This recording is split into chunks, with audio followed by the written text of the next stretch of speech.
Die 8de Junie het ek en Deidre saam met Nico en Ronel afgery Theo strand toe vir Unashamed se jaarlikse nasionale rally, saamkuier, meeting, hang af met wie jy praat, en nie het ons of 'n meeting of 'n, jy weet, julle verstaan ons, né? So die 8de Junie toe ry ons af met die bikes Theo strand toe. En daar in 'n Randfontein. Ek hou nie van Randfontein nie, ons het daar gebly. En terwyl ek nog so, ons is op pad uit, dink ek aan hoe min hou ek van 'n Randfontein. Ek hou glad nie van daai plek nie. En daar by die tweede laaste stopstraat omtrent, hoor ons 'n geweldige lawaai. En Nico ry op die bike langs ons en hulle hoor dit ook en hy vra vir my, "Wat is dit?" En sy oë is net so groot. Nou ek het al op my 1300 2 headlight protectors verloor. En ek was my bike self, so ek weet die 1600 waarmee ons afgery het, sy headlight protector is los. Ek weet as jy hom vat, dan val hy af. So ek het onmiddellik geweet uit hierdie ondervinding van my af. Daai geraas is die headlight protector wat afgeval het. Ek sê toe vir Nico, "Nee man, dis die headlight cover. Hy's onder deur die bike, hy's flinters." Ek het nie eers gestop nie, want daar was karre agter ons, daar was 'n trok hier in die baan langsaan wat wou regs draai. En ek het myself gedink, hy's kapot. Maar nou soos dit 'n ou ry, nou dink jy nog die hele tyd aan hierdie cover. Want julle weet mos, daai goede kos 'n paar rand, hè. Dit is nie cheap nie. En nou dink ek ook in my kop, ken julle vir Murphy? Nou dat daai cover af is, gaan hy dalk nou 'n klippe hier deur my lig wil gooi, want dit is oor die 2000 kilos wat ons gaan ry. 11 dae later kom ons terug. Toe ons daar by die verlore headlight cover stopstraat kom, ry ek so en ek check, kyk. Sien geen cover nie. Ook die stukke van 'n cover nie. Daar lê niks. Ons ry toe nou maar aan. Ek dink wel, okay, sal later maar weer geld bymekaar maak en enetjie koop. Die 28ste, 20 dae later, na kerk is ek en Deidre en Michelle en die kinders in die kar en ons is op pad straat toe. Maak uit toe. Ons is op pad. Waantjie is gehak, alles is reg, ons gaan vakansie hou. Toe ons daar by die headlight protector stopstraat kom, ry ek so 'n bietjie stadiger. En ek kyk, en jy gaan nie glo nie, nê. In die middelmannetjie. Teen 'n paal wat daar staan met 'n sign op. Hier lê die headlight cover. Sien jy hoe groot is hy? Amazing. Ek spring uit, ek draai om, ek spring uit, oor die middelmannetjie met die kar en die trailer, ek gryp die headlight cover, ek het hom. Ek sê vir Deidre, "Watch, check die ding." Nou sit sy met hom nou op haar been, ek sê vir haar, "Stuur vir Nico 'n foto." Neem sy 'n foto, sy stuur vir Nico. Kan jy glo my boeta, ek het die headlight cover gekry. En terwyl ek so na hom kyk, sien ek hier so 'n paar krapmerke op. Hier's 'n chipmerk. Hierdie kant is ook 'n krapmerkie of 2. Maar hy sal nog werk. Hy gaan nog werk. En so met die tyd, met die afry en die dae wees en die terug, gesels die Here met my oor hierdie ding. Jy kan nie glo nie. En jy kan nie dink hoeveel lesse kan 'n ou leer, of kan die Here 'n mens leer uit 'n simpel ding soos 'n headlight protector. Ek kon net wegvat, net nou trap Pieter om stikken.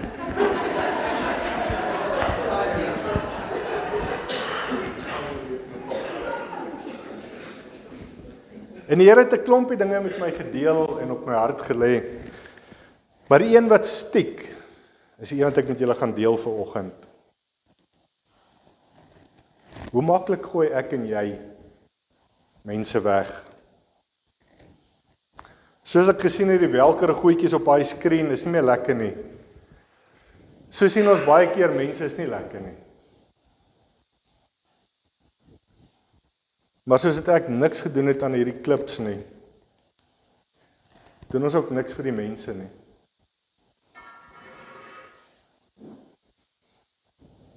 Iemand het my al gekontak, vir my gesê, "Ja, hoor jy, ek is bekommerd oor jou.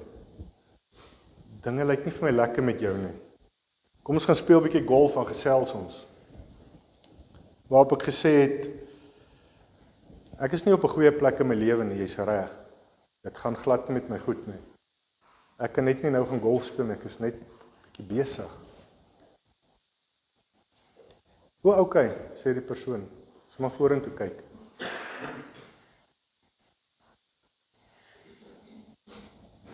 Ek is ook skuldig. Hoe gaan dit met jou, Tiaan? Nee, nie lekker nie. Ek gaan vir jou bid. Maar vergeet ek. Hoe gaan dit met jou, Gertjie? Ja, nee, nie lekker nie. Dinge is nie lekker by my nie. Maar okay, sterkte. Is daar nog iemand wat skuldig is? Baie van ons, nee. Ons fokus op ons eie issues. En ek gaan net aan met my eie dinge. As daardie mense afval, gaan dit gewoonlik gepaard met 'n groot lawaai, soos daardie headlight protector afgeval het. Ons hoor dit, ons sien dit, ons weet wat het gebeur. Ons praat met ander mense daaroor. Maar ons doen nie die moeite om te stop nie, om te draai en om te kyk, is die persoon okay nie? Is Tiaan okay? Is Taleen okay? Wie ook al. Ons doen nie daai moeite nie. Ons gaan net aan met ons lewens. So nou en dan dink ons aan daardie persoon, veral aan die werk wat hulle moet doen, byvoorbeeld hier by die kerk, en wat nou nie meer gedoen word nie. En dan begin ons beplan vir 'n nuwe ene. Ja, die headlight protector gaan geld kos, maar ek gaan 'n nuwe ene kry.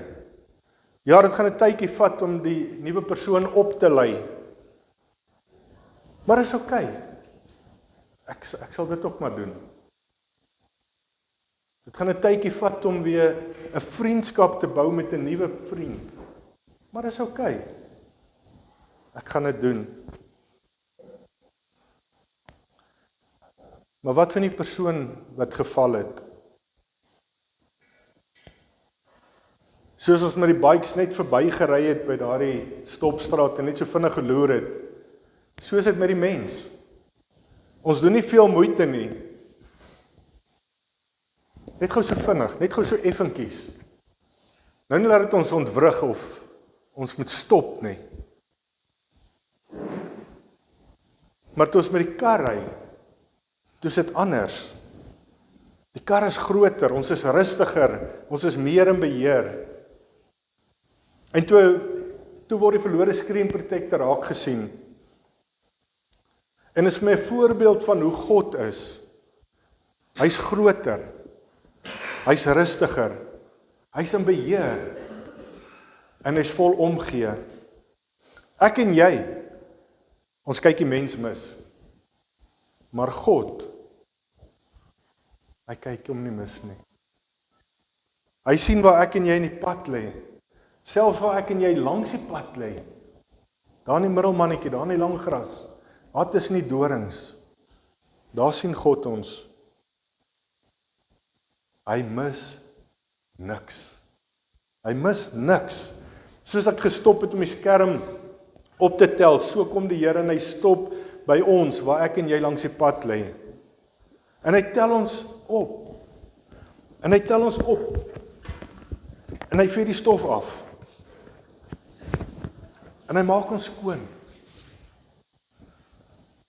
Dis wie hy is.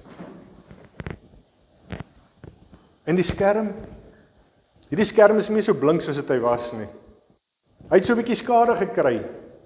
Hy het 'n krappie of 2 opgetel. Hy Hy het 'n lelike ou chippie hierdie kant. Maar die vraag is, kan hy nog sy werk doen? Kan hierdie skerm nog sy werk doen? Want wat is sy werk? Sy werk is nie om mooi te lyk nie. Sy werk is nie om te blink nie. En shiny en spoggerig te wees nie. Wat is sy werk? Ons om die hooflig te beskerm. Dis sy werk. So al lyk hy nie meer mooi nie, kan hy nog sy werk doen. Die chipmerke, die krapmerke, gaan nie veroorsaak dat hy nie 'n lig kan beskerm nie. Hy gaan dit nog kan doen. Maar ons as mense so gestel op looks. Ons kyk verby die nut, ons kyk verby die roeping van 'n mens. Ons kyk verby die gawe, ons kyk verby die talent en die werk wat die Here vir iemand gegee het. Wat sien ek en jy? Ons sien die krapmerke, ons sien die chipmerke en dit is later al waarop ons fokus. Is op die lelike goed. Ons sien die mens wat nie meer inpas by ons prentjie nie. Want as mense nou by naby kom kyk en hulle kyk na my bike en hulle kyk die headlight protector so en dan skrapmerke op hierdie ou se bike. Maak daai krapmerke dat my bike stadiger ry? Nee. Maak dit dat daai bike vir my minder gemaklik ry? Nee. Hy ry net so gemaklik. Maak dit my bike minder werd? Nee, dit doen nie. Dis net 'n accessory, dis net 'n ekstra op my bou nie. Dis al wat dit is. Dis 'n ekstra ding wat op die bike is. Hy kom nie eens met hom uit nie. Jy sit hom na die tyd op. Die engine, die radkas, die frame, dis die core, dis die belangrike deel van my bike. Dis wat my bike iets werd maak. Dis iets waarna ek moet kyk wat my bike beter kan laat funksioneer. Dis die belangrike deel van 'n motorbike, nie 'n light protector nie. Ek en jy moet om te fokus op die accessories. Ons kyk na die extras. Ek en jy moet begin fokus op die core, op die belangrike goeders. Die engine moet gereeld gediens word. Die olie moet jy check. Jy moet 'n bietjie juice in die tank ook gooi. Want ek het getry, nee, maar daai goeders loop nie op dampe nie. Nee. As jy daar by die volstasie intrek, moet jy die proppie oopmaak en moet daai ding insit en hy moet sê gloek gloek gloek gloek. Help nie ry net deur die volstasie nie. Jy moet petrol ingooi.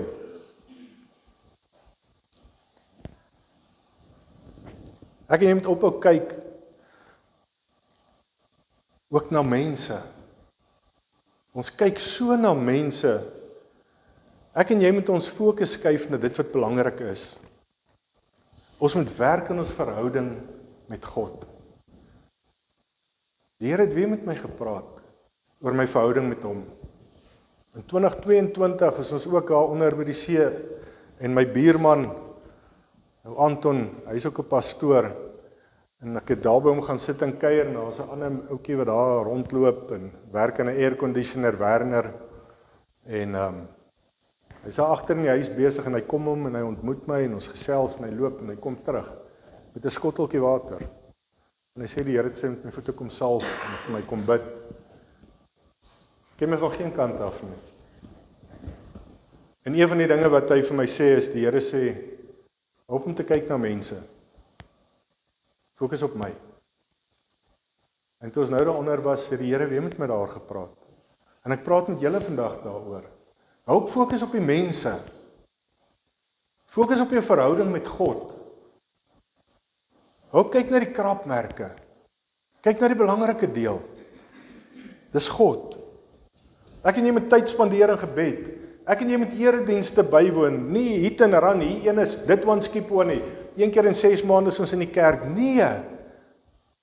Jy kan nie nou en dan stilte tyd hou nie en dink jy gaan werk en jou verhouding bou met God nie. Dit gaan nie gebeur nie. Saambidgeleenthede, saamgroeigeleenthede, kursusse, ons moet dit bywoon. Selgroepe. Ek en jy kan geen geleentheid mis om te groei en die Here beter te leer ken nie. Ons kan dit nie bekostig nie. Wanneer ons fokus werklik op God en ons verhouding met hom is, sal ek en jy ophou om te kyk na die krapmerke op ander mense. Want ja, ons is 'n awesome klomp. In Rustenburg se biking. Maar dis 'n klomp dik skinderbekke okke. En dis nie een of twee nie. Dis die meeste van ons. Want ons kan so vinnig oor iemand praat. Het julle gesien hoe Pieter al sy baard gekamp vanoggend? Ek wonder, kyk hoe kyk hy vir my. Het julle gesien? Net so. Want ons fokus is op mense en nie op God nie.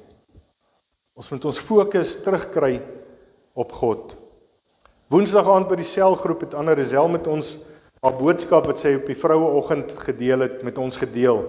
En ek wil net vir julle sê, as julle nie daar was nie, het julle big time gemis.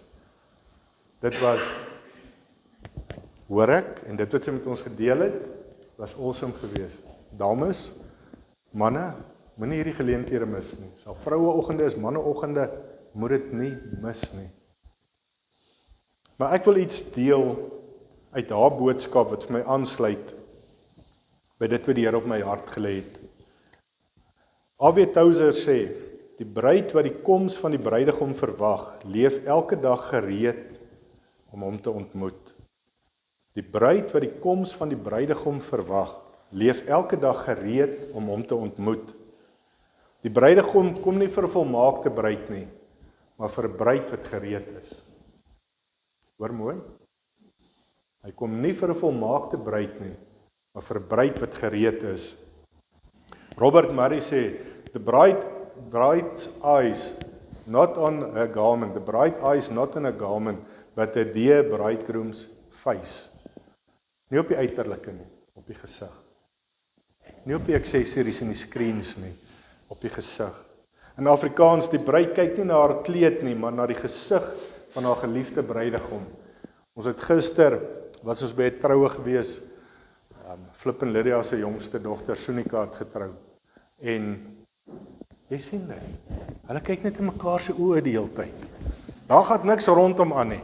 Hulle weet niks nie, is net oogies en liefies en traantjies en swinkies en al die goeters. Maak nie saak wat buite hom gebeur nie. Die fokus is hier, in die oë, in die gesig.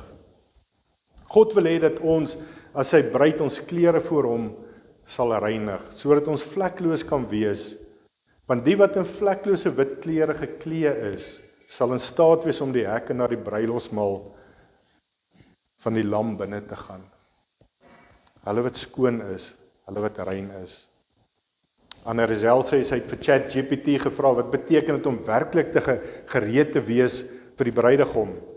En dit sê toe nou, vanuit 'n Christelike perspektief beteken dit om werklik gereed te wees vir die bruidegom, Jesus, meer as net om te weet, hy kom terug. Meeste van ons weet, Jesus kom terug. Is jy gereed? As hy nou terugkom, is jy reg? Het jy wit klere aan? Dit gaan oor 'n daaglikse verhouding met God. So dink julle nie, dis hoekom daar verwys word na hom, na Jesus as die bruidegom en ons die bruid nie? 'n Man en 'n vrou het tog 'n verhouding met mekaar. Dis 'n intieme ding wat 'n man en 'n vrou met mekaar deel. God gebruik menslike voorbeelde en vergelykings sodat ons as mens dit kan verstaan. Dat ons weet waarvan praat hy, dat ons dit kan trek na ons toe. As ek nou hier so lekker praat van 'n bounie en alles, en dan weet julle waarvan ek praat. Maar as ek hier kom praat van koeie en kalvers en sulke goeters, dan gaan julle nie lekker verstaan nie, nê. So die Here kom ook en hy praat met ons met goed wat ek en jy kan verstaan. Hy praat van 'n bruid en 'n bruidegom. ChatGPT gaan verder en gee 5 punte van wat dit prakties beteken om gereed te wees. Eerstens, om Jesus persoonlik te ken. Dis belangrik. Ken jy Jesus? Tweedens, om in gehoorsaamheid te lewe. Derdens, om jou lamp vol olie te hou, om rein en toegewy te wees, is nommer 4. Nommer 5 is om wakker en waaksaam te wees. Nou kom ons kyk hier rondom hierdie 5 punte. Wat sê die Bybel? Johannes 17 vers 3. Wat vir ons vertel, die ewige lewe is om Jesus te ken, die enigste ware God, en vir Christus wat hom gestuur het. Ken jy hulle? Ken jy vir God die Vader? Ken jy vir Jesus? Ken jy die Heilige Gees? Het jy ontmoeting met hulle gehad al? Tweedens, om in gehoorsaamheid te lewe. Johannes 14 vers 15 sê, as julle my liefhet, sal julle my opdragte gehoorsaam. Hoeveel keer praat die Here met my en met jou, en die Here lê op jou hart, kry klaar met jou gevloekery. Dis moeilik, Here. Here, jy weet nie tussen watter mense ek werk nie. Kry klaar met jou jaloesie. Kry klaar met jou kwaad. Kry klaar met jou onvergewensgesindheid. Here, jy weet nie wat daai persoon aan my gedoen het. Ek gaan daaraan probeer werk, maar Here verstaan tog maar as ek nie heeltemal kan vergewe nie. Nee, die Here verstaan nie. Kry klaar. Wees gehoorsaam. Derdens, om jou lamp vol olie te hou. Matteus 25 vertel vir ons van die 10 maagde. 5 is verstandig en het ekstra olie gehad en 5 is dwaas en het nie olie gehad nie. Vers 10 sê, terwyl die onverstandiges weg was om olie te gaan koop, het die bruidegom gekom, maar die wat gereed was, het saam met hom ingegaan na die bruilof toe. En die deur van die feessaal is gesluit. Dit beeld vir ons 'n werking met die Heilige Gees uit. Dit wat die Heilige Gees in ons doen, is jy gereed? Het jy genoeg olie? Is jy ingetune? Spandeer jy tyd in gebed? Is jy by die Here se voete? Is daar olie in jou lamp of gaan jy op die laaste uitval? En dan kom die bruidegom en dan mis ek en jy dit. Het jy genoeg olie? Vierdens, om rein en toegewy te lewe. Openbaring 19 vers 7 laat ons juig en jubel en aan hom eer betoon, want die tyd het aangebreek vir die bruilof van die lam en sy bruid het haarself daarop voorberei. Dit beteken nie volmaaktheid nie, want geen mens is volmaak en sonder sonde nie. Maar is om met ons hele hart voortdurend na God te draai en hom eerste te stel. Is die Here die Alfa en die Omega, die begin en die einde in jou lewe? Is hy jou alles? Ken jy hom in alles? Of net as die pop op die fan gestryk het? Want dan hardloop ons na die Here toe. Here help, Here byl my uit. Ek is in die moeilikheid. Waar was die Here toe jy daai besluite gemaak het? Het jy hom geken in dit?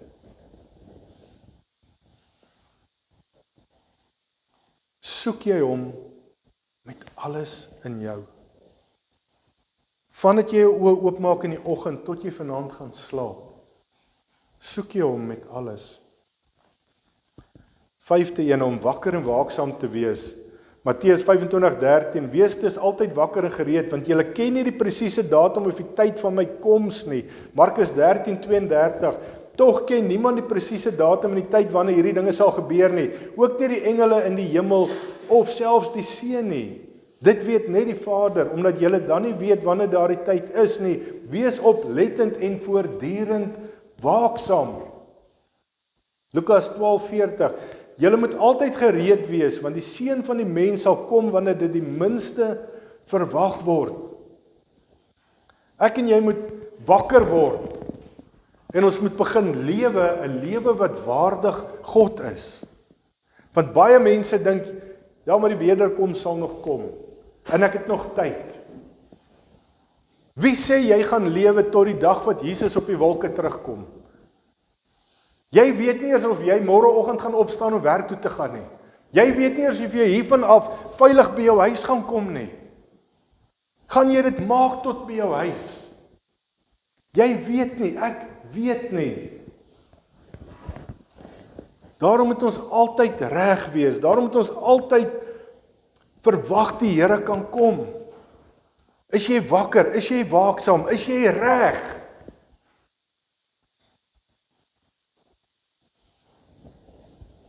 Ander Zel het gesê, ons intimiteit wat ons met hom het spandeer, is nie 'n once-off nie. Dis nie daai 10 minute in die oggend of daai halfuur se stilte tyd in die oggend nie. Dis die hele dag moet jy in intimiteit met God lewe, die hele dag moet hy by jou wees, want hy is by jou en ek en jy moet lewe asof ons weet, hy is by ons, hy's in ons, hy beweeg saam met ons, tree vir tree, oomblik vir oomblik. Maar hoeveel keer los ons die Here net daar in ons gebedskamer? Ons jaag uit die huis uit, ons lewe soos hooligans, en dan môreoggend, of vanaand, as ons in die bed gaan klim, o Here, vergewe my vir alles wat ek gedoen het. Waar is daai intieme verhouding met God? As jy weet, hy's in jou, hy's saam met jou, dan gaan jy mos oplet en dink wat jy doen deur die dag. Dan gaan jy mos jou bes te gee om nie die Here teleur te stel nie. Dis 'n intieme, elke oomblik verhouding met God. Ons moet net soos Jesus probeer, hy het dit reg gekry, maar ek en jy moet probeer om heilig te wees, om elke dag so te lewe. God wil hê ons moet saam met hom wandel, ons moet na sy stem luister, en ons moet gehoorsaam wees, wanneer hy met ons praat. Hy roep ons om oorwinnaars in hom, en deur sy bloed te wees, sodat ons in sy weë kan wandel. Hy gee vir ons al die tools, hy gee vir ons sy gees, om met ons te praat, om ons te waarsku, om ons te lei, om vir ons te sê, hoi, raak 'n bietjie rustig. Daai woorde wat uit jou mond uitkom, dit pas nie by jou nie. Hy het vir ons sy woord gegee. Hy het vir ons medegelowiges gegee, hy het vir ons gemeentes gegee, wat ons mekaar ondersteun. Hy sê nie net, jy's op jou eie, laat waai nie. Hy's met ons. Hy gee ons die krag, hy gee ons die raad, hy gee ons die leiding, hy gee vir ons sy woord.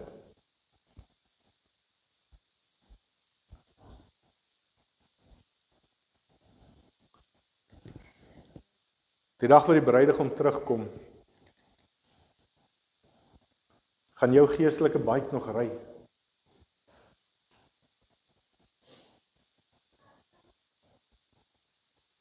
Mense is geneig om te sê met 'n begrafnis, he's riding the golden highways. Nee, ag, nie tyd wees vir bike ry nie, ons gaan net in die glorie van God wees, wanneer ons in die hemel is. Maar jou geestelike bike, gaan jy kan saamry. Doen jy jou dienste op jou geestelike bou nie? Gooi jy die juice, check jy die olie.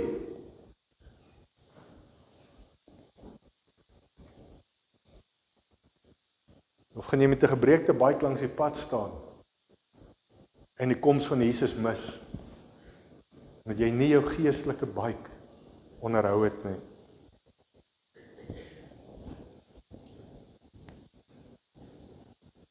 Dis 'n groot vraag vir elkeen van ons. Toe gaan Ander Zel aan, sy deel vir ons iets, nog iets. Sy sê in 2022 by een van die vrouekampe het Michelle 'n praatjie gedoen.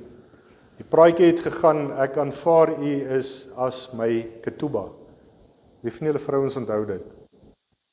Onthou julle dit? Ek sien. Behalwe nou vir julle wat weet. Wie van julle weet wat is 'n ketuba?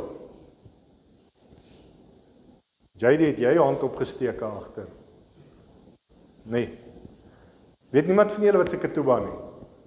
Moenie alleen van ek het ook nie geweet tot Woensdag aand nie.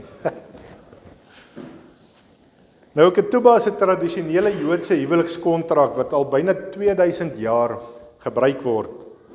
In die kontrak noem die bruidegom sy verpligtinge teenoor die bruid.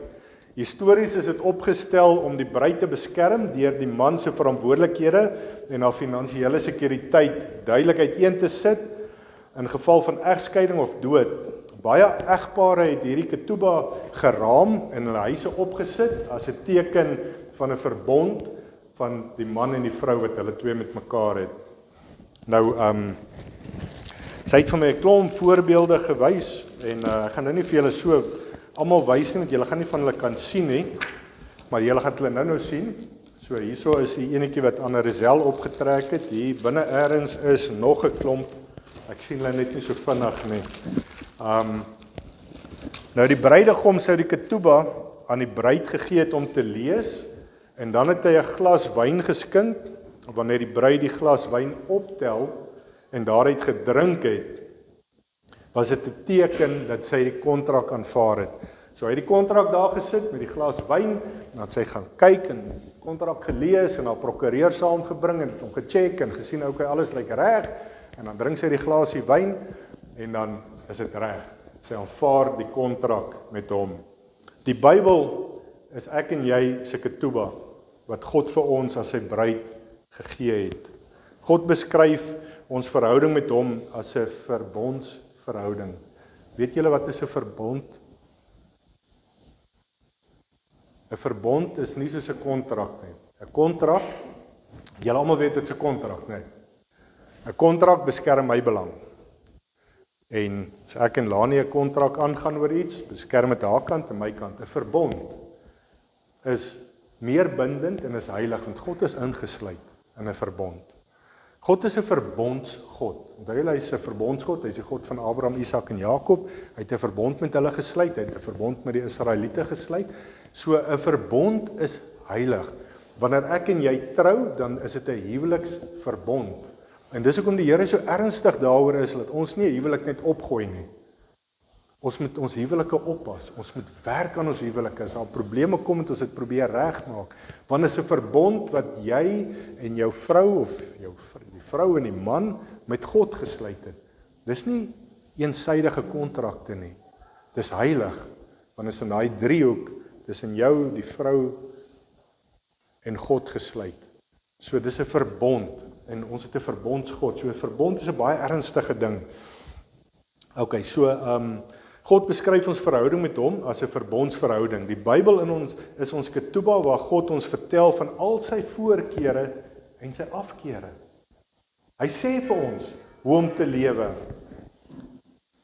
Hy vertel vir ons van sy begeertes, maar hy vertel ook vir ons van sy beloftes aan ons, wat sy bruid is. In die Joodse tradisie het 'n bruidegom vir sy bruid gaan plek gereed maak sodat hulle saam kon wees. In die antieke Joodse tradisie het 'n bruidegom tot 'n jaar of langer in sy pa se huis gaan woon om 'n nuwe huis of 'n vertrek aan te bou vir sy bruid. Hy sou dan eers teruggekeer het as sy pa gesê het: "Alles is reg, my seun. Ek is tevrede, alles is reg. Jy kan gaan en jou bruid gaan haal." Die Vader het gesê.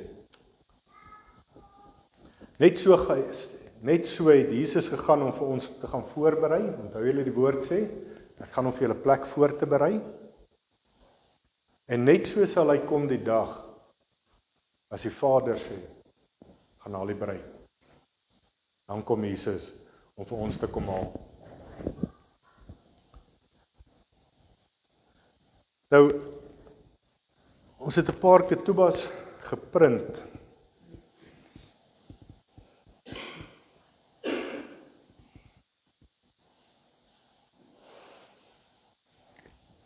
Ek gou met julle gaan deel.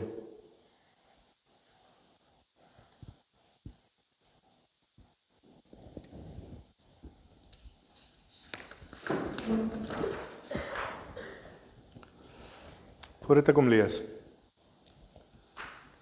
Ek hoop regtig met die boodskap vanoggend, elkeen van ons, gaan ons fokus afval van ander mense af. En ons fokus op God sit. Mag ons elke oggend opstaan en ons fokus op hom plaas en op sy weë. Dis werklik is my so belangrik. Ek myself moet erns maak om my fokus op die Here te hou. Want my fokus word baie maklik afgetrek deur mense. Hierdie bladsy, hier staan ek, jou naam, aanvaar u ketuba. Ek wil die bruid wees En met hierdie nagmaal wat ek vandag gebruik, stem ek in om 'n verbondsverhouding met U te hê. Ek wil hê julle moet hierdie mooi luister, want ons gaan nagmaal gebruik. So let mooi op wat ek sê, want ek gaan vra. Daar's 'n pen en 'n ketuba daar en daar's een daar agter. As jy saamstem met hierdie, dan teken jy daai papier en jy vat jou nagmaalgoeders en jy gaan nou nagmaal. As jy nie wil nie, as jy nie in jou hart oortuig voel om dit te teken nie, dan vat jy jou nagmaal en jy hou nagmaal. Elkeen gaan op sy eie dit doen. Ek wil jou nie forceer om hierdie ding te teken as dit nie in jou hart is nie. Dis hoekom ek sê julle moet oplet en julle moet luister. Want dit is, ek en jy sit hier binne want ons sê ons het 'n verbond met God. Ons het hom aangeneem vir Jesus as verlosser en saligmaker. Hierdie is 'n fisiese bevestiging vir my van dit. As ek sê, ek is nie om jou te sê jy moet hom teken nie. Dis jou keuse. So ek sê, luister mooi wat ek sê wat hier staan. Ek wil die bruid wees en met hierdie nagmaal wat ek vandag gebruik, stem ek in om 'n verbondsverhouding met U te hê. Ek gee myself aan U. Ek wil 'n skoon en 'n rein bruid voor U wees. Ek bely my sondes en vra U onverdiende vergifnis. Ek nooi die Heilige Gees opnuut in my hart in om te kom skoonmaak en my altyd in U wil te lei. Dankie dat U vir my gaan plek voorberei het. Help my om elke dag my lampie met olie vol te maak. Ek sal wakker en gereed wees vir my bruidegom. Klink baie soos die dag wat jy jou hart vir die Here gegee het, né? Vandag sit net op papier. So as dit op jou hart lê, ek wil vra dat mense in die voorkant van die deur nagmaal hier sal kom haal en die mense aan die agterkant agter nagmaal sal haal. Die papier gaan dalk moeilik wees om op daai klein tafeltjie te teken. So maar ek gaan vir ons bid en dan besluit jy of jy die vormpie wil teken en die nagmaal wil gebruik of jy net die nagmaal wil gebruik soos dat die Here dit op jou hart lê. Almagtige Vader, baie dankie Here dat U vir ons vanoggend net weer opnuut kom herinner het dat ons fokus nie op mense moet wees nie, maar dat ons fokus op U moet wees. En ook Here dat U 'n skoon bruid wil kom haal. Dankie dat ons vanoggend die geleentheid het om onsself net weer te recommit aan U, Here. Om net weer te kom en te sê, Here, hier is ek. Hier's ek Jaco. Hier's ek Herman. Hier's ek Deedrey. En ek kom gee myself opnuut vir U vandag. Dankie Here dat ons die nagmaal dan kan gebruik as teken dat ons U ketuba aanvaar. En dankie Here dat U vir ons lei met die gebruik daarvan. Mag U verheerlik word. Is ons gebed in Jesus naam. Amen. En amen. Doopie gaan vir ons 'n liedjie opsit en dan kom voor